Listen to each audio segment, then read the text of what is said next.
Ini nama filmnya adalah Panggonan Wingit. Panggonan Wingit ini adalah sebuah film yang bergenrenya itu horor, yang mana namanya aja udah Panggonan Wingit yang berasal dari bahasa Jawa nampaknya ya, yaitu artinya adalah tempat angker. Film ini diperankan oleh Luna Maya, Kristen Sugiono, dan Bianca Hello sebagai pemeran utamanya.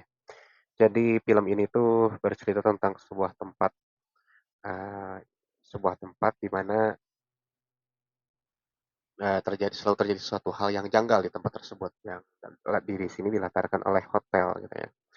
Eh, Ternyata ada banyak hal yang tersembunyi di hotel tersebut dan bahkan saking berceritanya, saking misterinya, yang punya hotel tersebut yaitu ada bapaknya dari Maya yang berperan sebagai Rayuna ini nggak pernah cerita sama sekali bahkan ke orang tuanya sendiri tentang hotel tersebut, tetapi akhirnya dikelola oleh orang tuanya atau nenek dari si Raina ini, Luna Maya ini. Dan kemudian eh, se- ketika semakin hari terjadi banyak kejanggalan di hotel tersebut, datanglah seorang wartawan namanya Ardo yang kali ini yang diperankan oleh Christian Sugiono. Ya. Sehingga akhirnya mereka pun bisa menemukan sebab-sebab terjadinya selama berada di hotel tersebut gitu. Dan mereka memang sudah menemukan keanehan ketika pertama kali menginjakan kaki di tempat tersebut seperti nggak boleh ke lantai 3 ya. Dan ada satu kamar yang tidak diberi nomor dan sebagainya macamnya. Tapi hal itu selalu disembunyikan oleh nenek mereka dan pada akhirnya ada berita besar di mana ada seorang terbunuh. Dan ternyata ini yang mengejut tentu saja ya bukan sebuah film kalau tidak ada nuansa romans ya. Dan di sini ternyata diceritakan Christian Sugiono yang berperan sebagai Ardo dan namanya itu adalah mereka mantan pacar, mantan pasangan ya. Mereka itu jadi putus si Raina sama si Ardo ini dan yang mutusin itu adalah si Raina tanpa alasan yang jelas. Tapi ternyata suatu hari Raina itu memberikan alasannya kenapa dia mutusin si Ardo ini gitu ya. Jadi ada nuansa-nuansa romansnya lah di sini. Bahkan sebenarnya ini kental dengan nuansa romans gitu ya. Alurnya ini sendiri itu ya maju mundur ya. Artinya alurnya adalah alur cerita di masa sekarang, tapi untuk mencari tahu penyebabnya adalah dikembalikan ke masa lalu gitu. Mencari tahu masa lalu dulu itu seperti apa, yang berkaitan dengan tempat tersebut sehingga menjadi angker dan ada cerita apa sebetulnya dengan penghuni di kamar tersebut yang ternyata memiliki kaitan erat dengan bapak mereka, bapaknya Raina sama si Faye ini, Faye ini diperankan oleh Bianca Hello. Dan yang unik lagi di sini ada ternyata yang nggak gue duga sama sekali adalah ada Fistriana Aldila yang itu gue nggak ngeh ketika nonton, tapi ketika pas gue bilang memerankan sebagai apa dia, ya kalian cari-cari sendirilah. Fistriana Aldila ini kan dia pemeran suara hati istri ya, dan gue pun kaget loh itu dia ternyata ya cocok juga dia memerankan hal itu ya. Yang berperan sebagai penghuni dari kamar tersebut gitu ya. Secara keseluruhan memang alur film horor ini untuk film horor Indonesia ya, menurut gue itu eh, film horor yang cukup tegang ya, tegangnya dapat dan memang film ini tuh ada edukasi tersendiri juga sebetulnya, ada suatu edukasi tersendiri. Namun yang gue salutkan itu adalah satu, ini di film horor ini tidak merendahkan peribadatan. Nah ini yang menjadi salah satu parameter gue ya dalam menilai suatu film itu bagaimana sikapnya terhadap suatu peribadatan. Itu sih gue sempat mengkritik ya film Pengabdi Setan bahkan 2 kali berturut-turut bagaimana malah ustadznya dibunuh gitu kan ya. Yang gue anggap itu bisa merendahkan pandangan terhadap bahkan syariat Islam itu sendiri gitu ya. Ya karena pembawa syariatnya aja yaitu yang dipegang oleh seorang ustadz itu bisa mati juga atau mungkin ibaratnya kekuatan ilahi bisa kalah dengan kekuatan setan gitu. Nah ini ya sampai sekarang sih gue masih gak habis pikir dan sampai sekarang gue pun mengkritik itu gitu.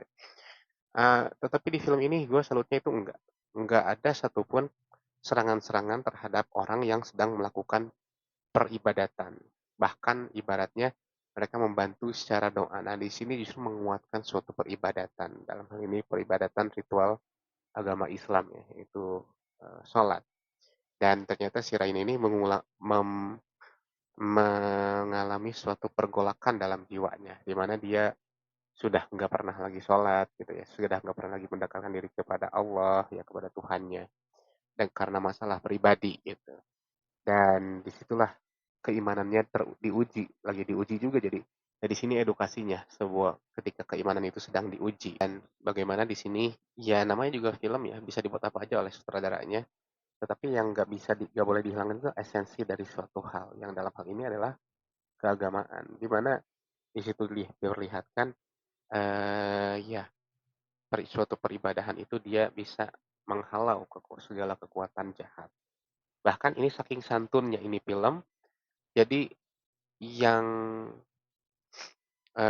salah satu pemerannya itu yang gue lupa siapa namanya itu ya, Nurma kalau nggak salah, atau siapa yang pemeran yang pertama kali memerankan itu, yang pertama kali ditayangin di film itu dia itu setelah beres-beres, setelah dia udah nggak udah selesai semua urusan sholatnya gitu kan, barulah diserang gitu kan. Padahal gue udah ketika tayangan itu ya, gue itu udah apa iya ini bakal kayak pengabdi setan lagi nih gitu ya. Ini lagi sholat malah diserang yang kayak gitu. Tapi ternyata enggak gitu. Ternyata ya mereka di dalam film ini kayaknya menghargai banget peribadatan ritual ritual keagamaan gitu ya.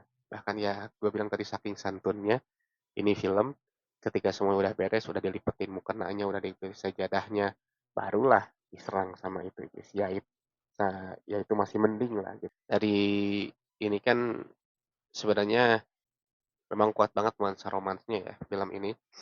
Jadi dan film ini tuh merupakan dia, film yang diambil dari kisah nyata juga gitu. Dan yang disayangkan banget buat gue itu adalah ending yang mana dikiranya urusan mereka itu sudah selesai, ternyata belum. Jadi artinya keberlangsungan hotel itu pun makin terancam gitu kan. Dan bahkan kalaupun sudah melakukan berbagai upaya, tetapi ternyata belum cukup juga untuk bisa memberikan suatu ketenangan, bahkan belum cukup juga untuk mereka bisa membangun kembali hotel mereka gitu. Dan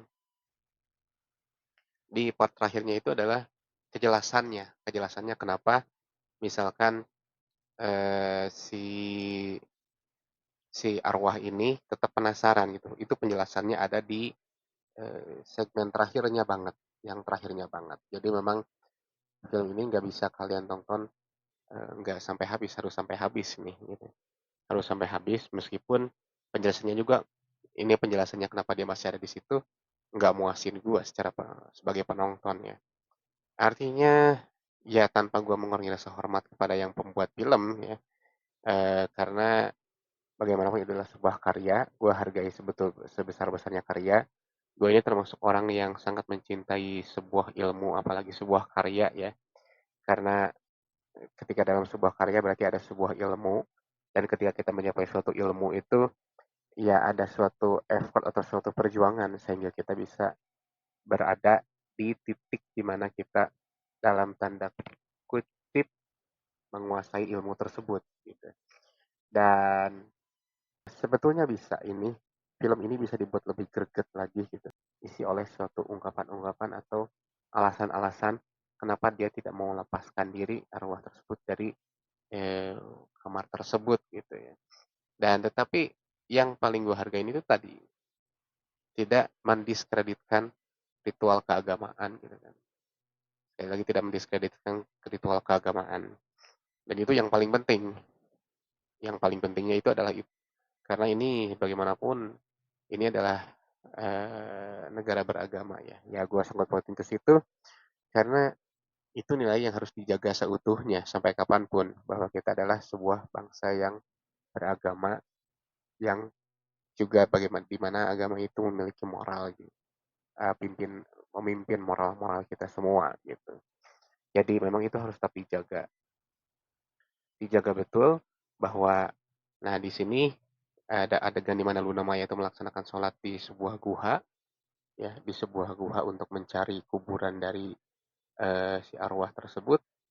Namun ternyata sempat salah, tapi ketika dia sholat barulah dia menemukannya gitu ya. Dan ini memang cukup, ya katakanlah cukup standar lah gitu ya. Ketika kita sudah sholat barulah kita menemukan petunjuk, dan meskipun itu petunjuk itu ada di sekitar kita gitu. Tapi ya siapalah yang berkehendak untuk kita bisa melihat petunjuk tersebut kalau bukan dari Tuhan, dari Allah gitu ya. Ya disitulah filosofi yang dicoba ditanamkan gitu ya. Coba filosofi yang ditanamkannya juga adalah ya si neneknya itu kan gak lupa menyiapkan alat ibadah untuk si cucunya ini, si Raina ini yang berangkat berdua sama Ardo ke guha tersebut ya. Dan sempat terkecoh, tapi ternyata akhirnya menemukan juga dan hampir terbunuh juga. Tetapi ya akhirnya mereka berdua itu bisa selamat dari guha itu ya. Dan bagaimana nasibnya Ardo, ya Ardo ini apa ya, bagaimana perannya ya, saya gue sih menyayangkan peran Ardo ini di akhir, menyayangkan peran Ardo di akhir ini. Tetapi ini adalah film yang gue bilang recommended buat kalian tonton, bahkan gue pun sering reviewnya, karena memang banyak nilai-nilai yang tertanam, bahkan banyak nilai-nilai yang bahkan yang khususnya dari romansanya ya, yang benar-benar kerasa banget gitu di situ, yang gimana suatu kekecewaan itu ada, bagaimana suatu kekecewaan itu memuncak, dan bagaimana suatu kekecewaan itu tidak hanya merugikan bagi kedua orang tersebut, tetapi juga orang banyak juga dirugikan dalam suatu romansa gitu ya, dalam suatu masalah percintaan. Bisa dikatakan bahayanya cinta, ya itulah bahaya, salah satu bahayanya cinta ya. Jadi karena memang si arwah ini karena putus asa ya, putus asa terhadap yang punya hotel tersebut gitu. Cerita lengkapnya kalian bisa tonton di bioskop kesayangan kalian. Ini adalah film yang seru banget, sayang untuk dilewatin. Ini adalah film yang sangat gue rekomendasikan selain 172 hari ya. 172 hari itu ya gue bilang tontonan wajib lah untuk kita semua biar bisa lebih menghargai pasangan kita. Dan si Panggonan Wingit ini sebagai pelengkapnya. Kedua film ini sangat gue rekomendasikan untuk kalian. Oke, segitu yang gue bisa sampaikan. Thanks for watching.